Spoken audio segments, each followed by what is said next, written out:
நாமம் போட்டா நல்லா நடிப்பேன்னு சொன்னடா. நான் தலை வந்துகிட்டு பெரிய இடம் ரீசெண்டா நடந்துக்க. இவரு ரொம்ப டீசெண்டா இருக்கிறாரு. காவா ஓரத்துல கஞ்சா அடிக்கிற மாதிரியா இருக்கிறாரு.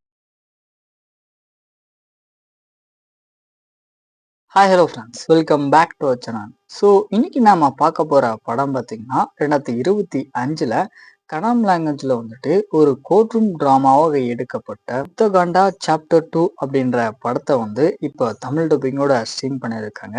இந்த படம் பார்க்கறதுக்கு எப்படி இருக்கு அப்படின்னா இந்த வீடியோல பார்க்க போறோம். சரி, படத்தோட கதை அப்படின்னு பார்க்கும்போது நிவேதா அப்படின்ற ஒரு தாயுடைய 7 வயசு பொண்ணு பார்த்தீங்கன்னா கடத்தி கொண்டு போயிட்டு பாலியல் ரீதியா வன்கொடுமை பார்த்தீங்கன்னா நடந்திருக்கு. ஸோ தன்னுடைய பொண்ணுக்கு நடந்த அந்த அநியாயத்துக்காக இவங்க கோர்ட்ல போயிட்டு கேஸ் போடுறாங்க.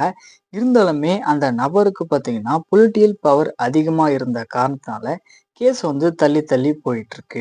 இதனால நிவேதா அப்படின்ற அந்த பொண்ணுடைய அம்மா பார்த்தீங்கன்னா இமோஷனலா ட்ரிகர் ஆகி அந்த நபரை பார்த்தீங்கன்னா துப்பாக்கியால 3 முறை சுட்டு கொலை பண்ணிடுறாங்க. ஸோ இதுக்கப்புறம் நம்ம படத்தோட ஹீரோ பார்த்தீங்கன்னா அந்த அம்மாவுடைய பொண்ணுக்கு நடந்த அநியாயத்தை தெரிஞ்சுக்கிட்டு அவங்களுக்காக வாதாட ஆரம்பிக்கிறாரு. இதுக்கப்புறம் என்னாச்சு அப்படின்றது தான் இந்த படத்தோட கதையா இருக்கு. ஆக்சுவலா இந்த படத்துடைய ஸ்டோரி பார்த்தீங்கன்னா ஒரு யூஸ்வலான ஸ்டோரியா இருந்தாலுமே அதை ஸ்கிரீன் பிளேல பார்த்தீங்கன்னா அந்த அளவுக்கு போர் அடிக்காம என்கேஜ்மெண்ட்டா கொண்டு போயிருக்காங்க. அதே மாதிரி இவங்க கோர்ட்ல வாதாடக்கூடிய அந்த சீக்வன்ஸுமே பார்த்தீங்கன்னா யார் ஜெயிக்க போறாங்க அப்படின்ற அந்த டென்ஷன் பில்டிங்கோட கொண்டு போவாங்க. அதுவும் நல்லா இருக்கும் பார்க்கறதுக்கு.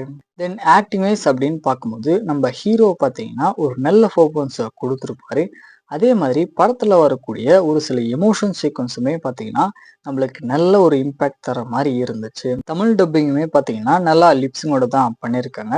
ஃபைனலாக வந்து ஒரு யூஸ்வலான ஸ்டோரியா இருந்தாலுமே ஒன் டைம் ட்ரை பண்ணி பார்க்க வேண்டிய கோர்ட் ரூம் ட்ராமா தான். ட்ரை பண்ணி பாருங்க.